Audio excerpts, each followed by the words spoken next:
지금 제비뽑기를 한다고 가정해 봅시다.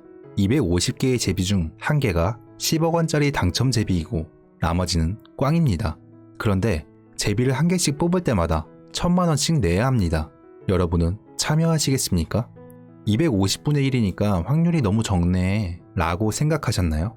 책 부자의 그릇에서 한 수수께끼의 노인이 말합니다. 성공을 하기 위해서는 배트를 많이 휘둘러야 한다. 물론 250번을 연달아 뽑게 되면 당첨이 되더라도 적자를 보겠지만 누구나 제비뽑기에서 100번 이내에 당첨될 확률을 가지고 있다.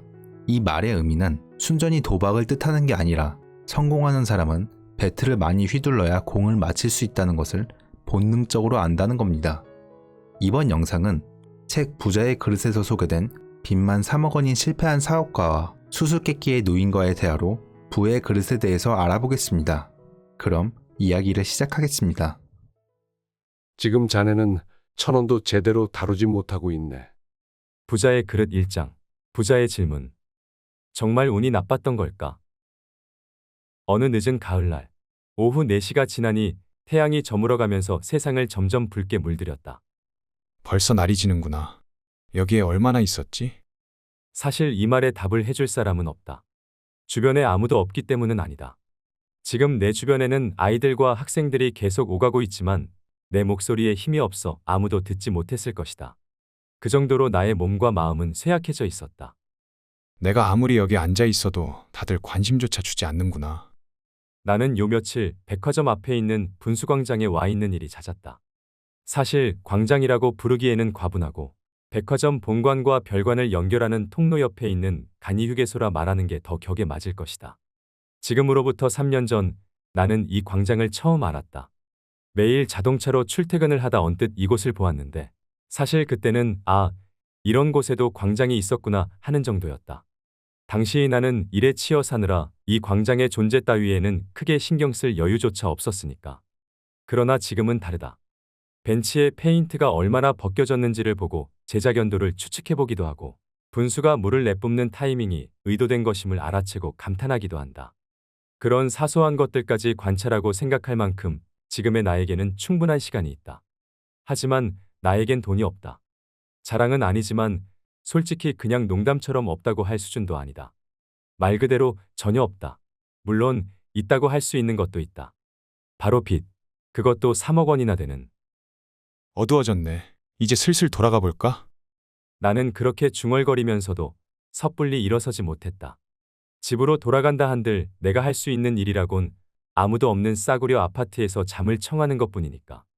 나는 얼른 이 벤치에 계속 앉아 있어야 할 이유를 찾기 시작했다.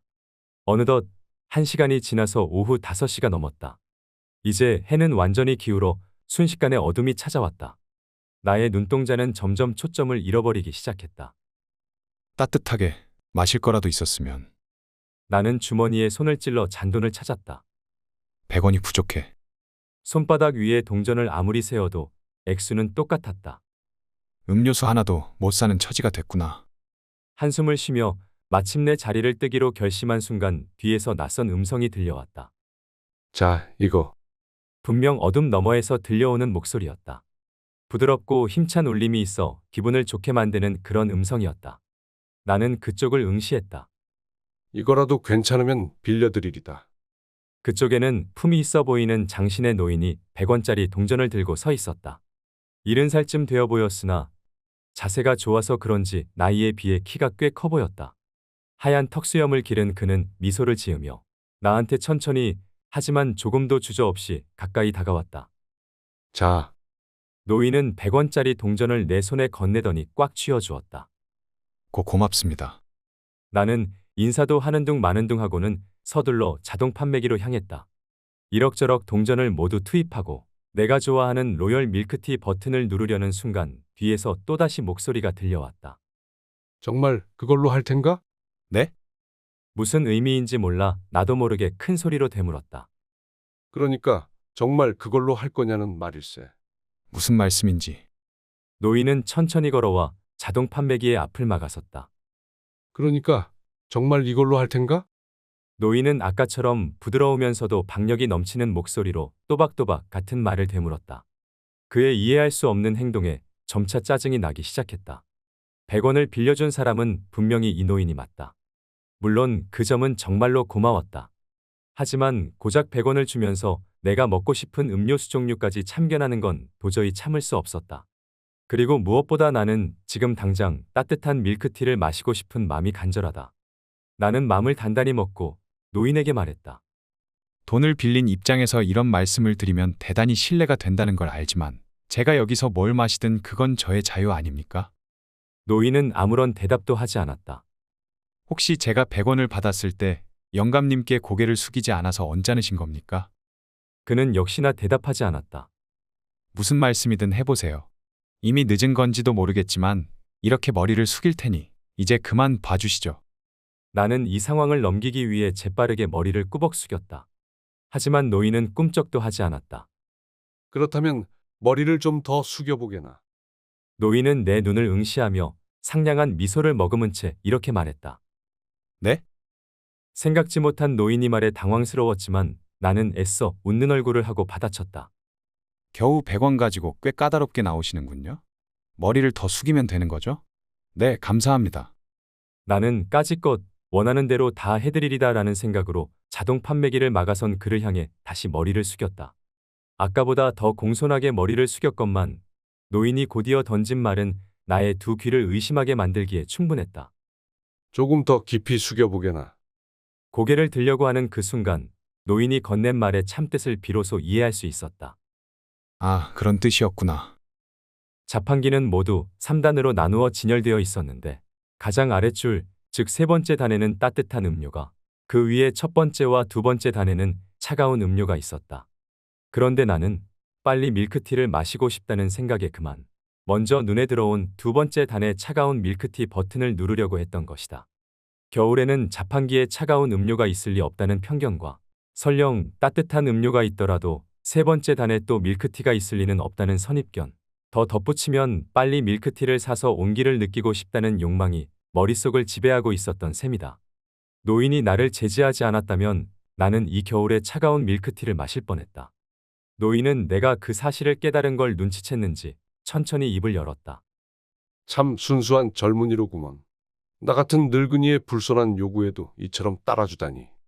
노인은 그제야 자판기 앞에서 비키더니 한층 환한 미소를 지으며 말했다. 정말 그걸로 할 텐가? 나 또한 이번에는 자신감이 넘치는 목소리로 대답했다. 네, 그럼요. 오랜만에 누군가에게 미소로 답하는 나 자신이 매우 낯설었다. 아, 맛있다. 목구멍으로 따뜻한 음료가 흘러들어왔다. 따뜻한 밀크티가 내 몸과 마음을 모두 녹이는 데에는 그리 오랜 시간이 걸리지 않았다. 노인은 내가 순식간에 기운을 차리는 모습을 보는 것만으로도 그저 기쁜 모양이다. 정말 신기하구먼. 노인의 목소리에 나는 정신이 들었다. 어디서나 살 수 있는 밀크티이지만 지금 자네에겐 특별한 음료일 거야. 노인이 내 속마음을 알아채자 조금 겸연쩍었다. 나는 이제 그만 그가 돌아가기를 고대했지만 노인은 나의 기분 따위에는 아랑곳하지 않고 표정 하나 바꾸지 않은 채 계속 그 자리에 서 있었다. 저 어디 사는 누구신지는 모르겠지만 오늘은 정말 감사합니다. 그리고 그리고 조금 전에 범한 결례를 용서해 주십시오. 나는 노인에게 다시 머리를 깊이 숙이며 감사와 사과의 마음을 전했다. 아니, 나야말로 노인도 나에게 머리를 숙이더니 말을 이었다. 자네를 만나서 정말 기뻤네. 이 인사말을 끝으로 나는 드디어 마음을 놓고 되돌아가려던 차였다. 잠깐, 자네에게 할 말이 있네만. 노인의 말은 나를 바짝 긴장시켰다. 아까 그 100원은 꼭 돌려주게나.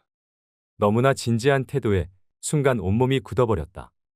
자네가 제기해서 돈을 맘껏 다루게 될 즈음 반드시 돌려줬으면 하는데. 나는 자신감 있는 목소리로 그의 요청에 대꾸했다. 네, 꼭 돌려드리겠습니다. 이 따뜻한 밀크티를 마시게 해주신 그 은혜는 절대 잊지 않겠습니다. 제기만 한다면 100원이 아니라 1000만 원 정도로 돌려드리지요. 그건 안 되네. 노인은 크게 고개를 저었다. 왜죠? 너무 많아. 너무 많다고요? 이 노인은 도대체 무슨 꿍꿍이인 걸까? 그럼 얼마면 받아주실 건가요? 나는 머뭇거리며 물었다. 글쎄, 돌려준다면 120원 정도가 적당하려나? 네, 120원이요? 이건 어디까지나 성의 문제인데요. 지금 저는 영감님 덕에 이렇게 한숨을 돌릴 수 있었습니다. 1,000만 원도 적다는 생각이 드는 때가 온다면 그때는 꼭 그만큼 돌려드릴 테니 그렇게 하게 해주십시오. 나는 속으로 거참 성가신 영감님이네 라고 생각하면서 그럴듯한 말을 늘어놓고 그 자리를 피하려고 했다. 그런데 그때 생각지도 못한 말이 노인의 입에서 흘러나왔다. 그래서 망했던 거군. 뭐라고요? 그의 목소리는 작았지만 내 마음을 흐트러뜨리기에는 충분했다. 자네는 돈에 대해 몰라도 너무 모르는 것 같아. 건성인데다 갈피를 잡을 수도 없고 순간적인 기분에 휩쓸려서 일을 크게 벌이려고 하지. 그래서 실패한 걸세. 노인의 말에 내 마음이 격렬하게 반응하더니 조금 전에 분노가 되살아났다. 영감님은 저에 대해 뭔가 알고 계시는 겁니까? 대체 누구시죠? 나는 조커라고 하네만. 그 트럼프 카드에 있는 조커요? 그래, 그 조커지. 노인은 잠옷 당연하다는 듯이 대답했다. 이 영감님 대체 뭐 하자는 거야? 나는 더 이상 이 노인을 상대하지 말아야겠다고 결심하며 말없이 자리를 뜨려고 했다. 자네는 아는가? 일본 대형은행들이 1년간 금리로 총 얼마를 챙기는지. 대략 50조 원이야. 반면에 고객에게 지불하는 금리는 총 수조 원 정도지. 그 차액은 그대로 은행 이익이 되고 사람들로부터 모은 돈을 빌려주고 그만한 이익을 얻는 거라네. 참 좋은 장사야. 노인은 내 등을 향해 혼잣말하듯 내뱉었다. 대체 무슨 말을 하고 싶은 거지? 나는 노인을 향해 돌아보았다. 금리가 뭔지는 알고 있겠지? 노인은 마치 아이를 대하듯 천천히 물었다. 저를 뭐로 보시고 이래봬도 경영학 전공자입니다. 그렇구먼. 근데 나는 조금 전 자네에게 20%의 금리를 붙였어. 금리가 20%라니 너무 터무니없다는 생각이 안 드나? 사실 그런 고금리를 붙인 이유는 자네에게 신용이 없기 때문이야. 노골적이시네요. 쓴웃음을 지으며 그의 말을 흘리려 했지만 노인은 역시나 내 기분 따위는 개의치 않고 말을 이었다. 하지만 그럴 수밖에 없어. 난 오늘 처음 자네를 만났으니 자네에 대해 전혀 아는 게 없다네. 생년월일, 가족 구성, 경력 그런 것도 전혀 몰라. 더구나 자네는 이 시간에 그것도 이런 곳에 꽤 오래 있었던 것 같은데 시간에 얽매이지 않을 만큼 여유로운 사람이라면 음료수를 살 잔돈이 없다는 게 말이 안 돼. 회사원이라면 퇴근을 했거나 야근을 하거나 회식 자리에 갈 시간이지. 솔직히 이 모든 상황을 고려해 볼 때 그 금리도 낮은 편이야. 은행이라면 아예 빌려주지도 않을 거야. 나는 아픈 곳을 쿡쿡 찔러대는 노인에게 발끈할 수밖에 없었다. 내가 누구인지도 모르면서 너무 무례하다는 생각이 들었다. 그런데 내가 실패했다는 사실은 어떻게 알아맞힌 걸까? 그저 우연이었을까? 석연치 않은 구석이 있었지만 뭔가 받아치지 않으면 분이 풀리지 않을 것만 같았다. 하긴 제 신용도는 낮을 겁니다. 하지만 고작 100원 빌려주시고서 이렇게 함부로 말씀하시는 분의 인격도 의심스럽네요. 자네는 분명히 그렇게 늘 고작 100원이라 여기면서 대출을 받아왔을 거야. 다시 뜨끔했다. 맞는 말이기 때문이다. 하지만 다 그만한 이유가 있었는데 노인은 당황해하는 나를 무시하고 말을 이어갔다. 나를 오해해서는 곤란하네. 이래 봬도 꽤 관대하게 지금 유예를 했지 않은가.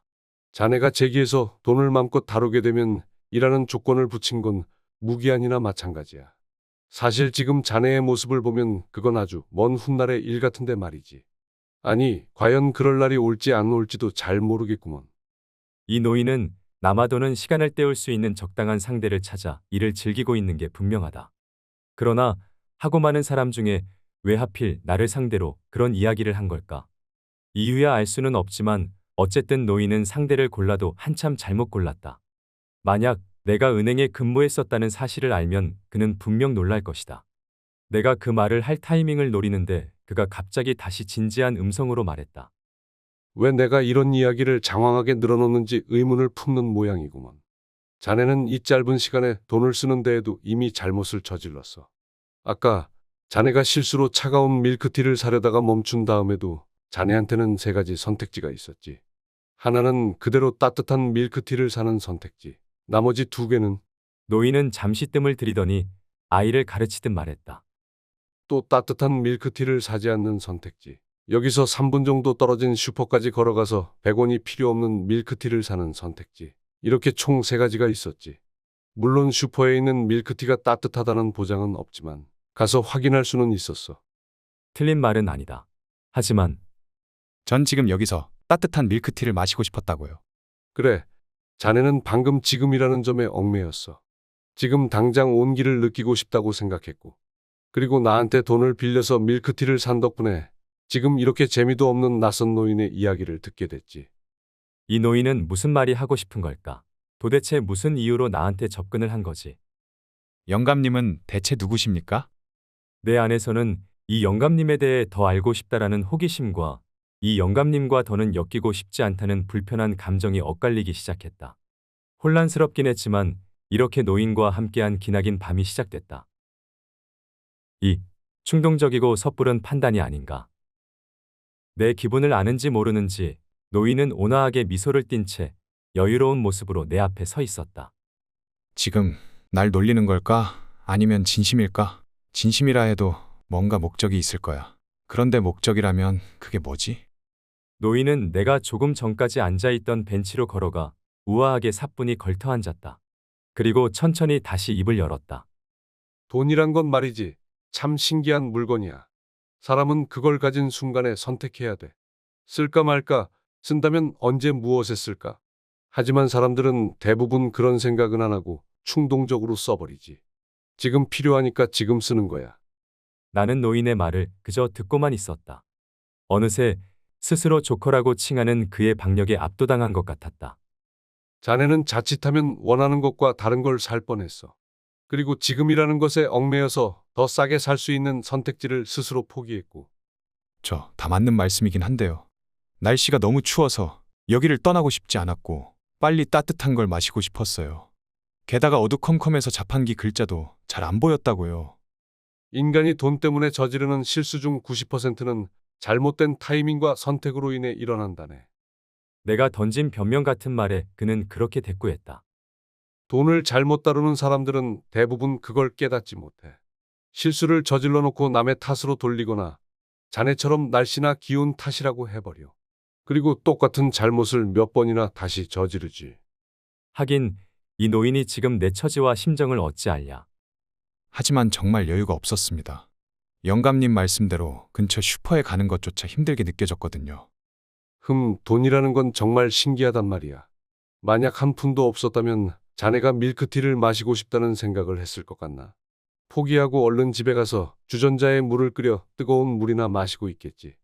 동전 몇 푼을 가지고 있다 보니 자네는 정상적인 판단을 내리지 못했어. 사람들은 돈이 있으면 무조건 쓰고 싶어지는 모양이야. 무슨 이런 말을. 너무나 무례한 말에 나는 분노를 담아 반론하려 했지만 노인은 거리낌 없이 이렇게 내뱉었다. 지금 자네는 1,000원도 제대로 다루지 못하고 있네. 노인이 나를 계속 바보 취급해오긴 했지만 이렇게까지 대놓고 비난하자 반박할 기력마저 사라져버리고 말았다.